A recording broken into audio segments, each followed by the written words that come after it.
Assalamualaikum warahmatullahi wabarakatuh. Saya Dewangga Diputra. Kali ini saya akan menjelaskan sedikit mengenai merumuskan dan menguji hipotesis dari mata kuliah metodologi penelitian. Nah, sebelumnya mari kita tahu terlebih dahulu apa sih hipotesis itu. Nah, menurut beberapa ahli, hipotesis adalah suatu taksiran atau referensi yang dapat menerangkan fakta atau kondisi yang diamati, yang diterima untuk sementara, dan digunakan sebagai petunjuk bagi langkah penelitian selanjutnya. Dari Godts and Skate pada tahun 1954. Ada pula Trellis yang mengatakan bahwa hipotesis adalah suatu keterangan sementara dari fakta yang diamati, dan masih banyak lainnya. Jadi, dapat disimpulkan bahwa hipotesis adalah sesuatu yang disimpulkan lebih awal atau praduga dari sebuah fakta yang akan diamati. Selanjutnya, kegunaan hipotesis. Hipotesis sendiri memiliki beberapa kegunaan yang diantaranya memberikan batasan dan memperkecil jangkauan dan kerja penelitian. Maksudnya, hipotesis berfungsi sebagai batasan agar penelitian kita tidak terlalu melebar sehingga akan melenceng dari target. Kemudian mensiagakan peneliti guna menghadapi fakta dan hubungan antar fakta yang ada kalanya hilang dari perhatian penelitian. Kegunaan lainnya itu memberikan sikap siaga kepada peneliti apabila sebuah fakta dan hubungannya dengan fakta lain bisa tidak diperhatikan secara seksama oleh peneliti. Kemudian sebagai alat penyatu fakta yang bercerai-berai ke dalam suatu kesatuan yang menyeluruh. Dan yang terakhir sebagai panduan dalam pengujian dan penyelesaian dengan fakta maupun antar fakta. Faktor penentu nilai kegunaan hipotesis. Besar kecilnya nilai suatu hipotesis itu ditentukan dari pengamatan yang tajam dari peneliti. Jadi, hipotesis akan sangat berguna, akan sangat tinggi nilainya apabila peneliti memiliki kemampuan dalam pengamatan dan mengamati suatu objek yang akan diteliti dengan tajam. Kemudian imajinasi serta pemikiran kreatif. Hal ini juga merupakan faktor yang sangat penting dalam penelitian karena adanya imajinasi serta kreativitas dari peneliti akan menggambarkan penelitiannya ke depannya, yang dimana bisa saja dia menemukan ide-ide baru atau hal-hal yang belum pernah terpikirkan oleh orang-orang sebelumnya. Kemudian kerangka analisis yang digunakan peneliti, metode serta desain penelitian yang dipilih peneliti. Jadi, adapun nilai kegunaan suatu hipotesis juga bergantung pada metode serta desain yang akan digunakan oleh peneliti. Tentunya metode ini akan sangat menentukan bagaimana penelitian nanti ke depannya. Ciri-ciri hipotesis yang baik. Yang pertama, menyatakan hubungan antar variabel. Jadi, hipotesis yang baik ini perlulah menyatakan atau mendeklarasikan bagaimana hubungan antara suatu variabel dan variabel lainnya. Apakah hubungannya memang berhubungan sesuai fakta atau tidak sesuai. Kemudian yang kedua, sesuai dengan fakta. Jadi, hipotesis yang baik tentulah harus sesuai dengan fakta, karena apabila tidak, maka akan sia-sia saja jadinya, tidak akan membantu selama penelitian. Kemudian berhubungan dengan ilmu pengetahuan.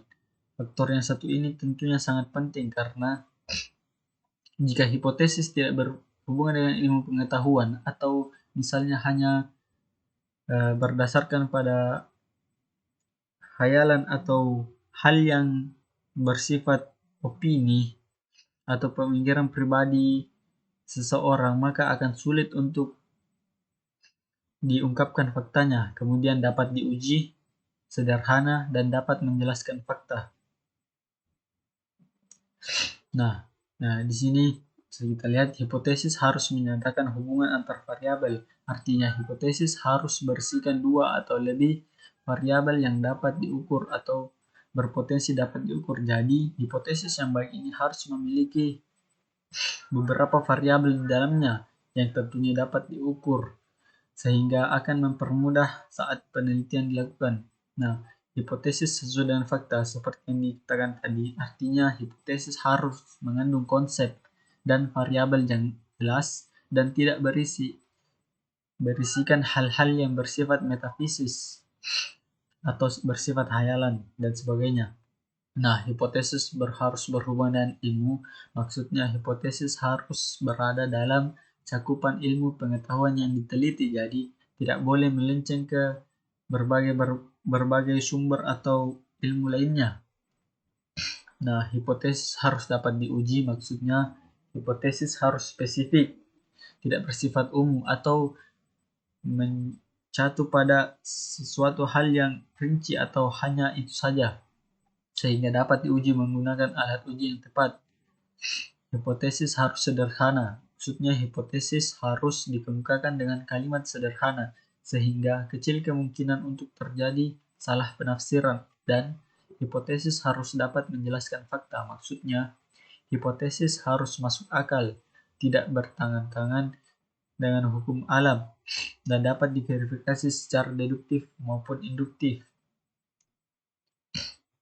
Nah, ada berbagai jenis hipotesis. Nah, berdasarkan pendekatannya, hipotesis dapat dibedakan menjadi hipotesis hubungan, hipotesis perbedaan, hipotesis kerja, hipotesis nol, hipotesis akal sehat atau common sense, dan hipotesis ideal. Nah, hipotesis hubungan menyatakan dua atau lebih variabel yang saling berhubungan. Biasanya hipotesis jenis hubungan ini mendasari penelitian korelasi ataupun regresi. Nah, hipotesis perbedaan menyatakan ketidaksamaan dua atau lebih variabel. Nah, ini merupakan kebalikan dari jenis hipotesis sebelumnya, di mana dia menyatakan ketidaksamaan atau perbedaan dari dua atau lebih variabel di dalamnya. Nah, hipotesis jenis ini biasanya mendasari penelitian komparatif atau yang bersifat pembandingan.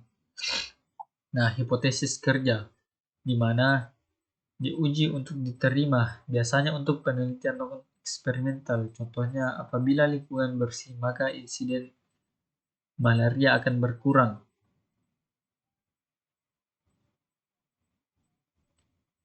Nah, hipotesis nol diuji untuk ditolak, biasanya untuk penelitian eksperimental. Contohnya, tidak ada perbedaan pengaruh antara antibiotik A dengan antibiotik B terhadap perkembangan kultur in vitro Escherichia coli. Nah, maksudnya di sini hipotesis nol ini ada untuk dibantah. Jadi sehingga akan menjadi faktor untuk menentukan apakah objek yang diteliti itu sudah berdasarkan pada fakta atau tidak. Kemudian hipotesis akal sehat atau common sense menyatakan terkaan bersahaja atau sederhana tentang suatu dalil atau pemikiran. Hipotesis ideal menyatakan hubungan yang kompleks tentang suatu detail atau pemikiran. Nah, kemudian menggali dan merumuskan hipotesis. Beberapa sumber hipotesis menurut Gordon Skate, yaitu ilmu pengetahuan, wawasan, imajinasi, literatur, kebiasaan, data, analogi, dan kesamaan. Nah, di sini kita lihat ada berbagai macam sumber dari hipotesis, dapat itu berupa ilmu pengetahuan, wawasan pribadi ataupun secara global, imajinasi tentunya sangat berperan penting dalam membuat hipotesis. Kemudian literatur dari berbagai sumber, kebiasaan juga dapat dijadikan sebagai sumber atau hal yang akan dipertimbangkan dalam mengumpulkan suatu hipotesis. Kemudian data tentu saja analogi atau kesamaan. Nah, adapun alur proses perumusan hipotesis di mana pada awalnya kita akan menentukan masalah penelitian. Nah, dari masalah penelitian ini kemudian kita akan mencari data, kemudian memodelkannya. Kemudian dari data tersebut kita akan memperoleh data empirik. Nah, dari hasil data tadi kita kemudian melakukan verifikasi atau memastikan apakah data tersebut layak untuk digunakan atau sesuai dengan yang semestinya atau tidak. Nah, kemudian dari modelnya sendiri, kita kemudian akan memodelkannya secara matematik atau memodelkannya dalam bentuk persamaan. Kemudian dilakukan simulasi. Nah, di mana simulasi ini bertujuan untuk menguji apakah model yang kita terapkan ini dapat berjalan dengan baik atau tidak. Kemudian dari dua hasil ini di mana dari data dan akan diperoleh nantinya data hipotetik yang dimana merupakan data dari hipotesis yang kita buat. Nah, beberapa petunjuk dalam merumuskan hipotesis. Nah, ada pun beberapa tips atau cara petunjuk dalam merumuskan hipotesis. Antaranya, hipotesis hendak jelas, padat, dan spesifik. Hipotesis hendaknya dinyatakan dalam kalimat deklaratif atau pernyataan. Hipotesis hendaknya menyatakan hubungan dua atau lebih variabel. Hipotesis hendaknya dapat diuji. Dan hipotesis hendaknya memiliki kerangka teori. Nah, dari sini sudah jelas bahwasanya jika hendak merumuskan suatu hipotesis, ada berbagai macam pertimbangan yang harus dipikirkan serta berbagai ketentuan-ketentuan yang harus dipenuhi guna memperoleh hipotesis yang baik. Nah, pengujian hipotesis sendiri adalah proses atau prosedur statistik untuk menunjukkan kesahihan suatu hipotesis atau dapat dikatakan untuk menunjukkan kevalidan suatu hipotesis atau kesesuaiannya dengan suatu fakta. Nah, secara umum, hipotesis dapat diuji dengan dua cara, yaitu mencocokkan dengan fakta atau mempelajari konsistensi logis. Apabila dengan kita menggunakan pengujian menggunakan mencocokkan fakta, maka diperlukan percobaan-percobaan untuk memperoleh data.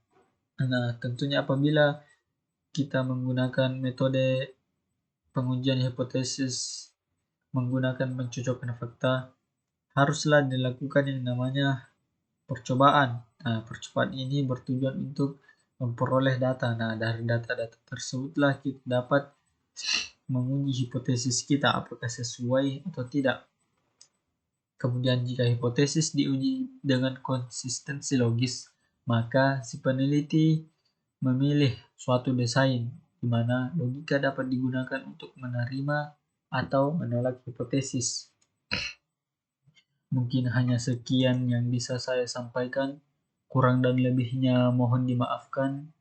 Assalamualaikum warahmatullahi wabarakatuh.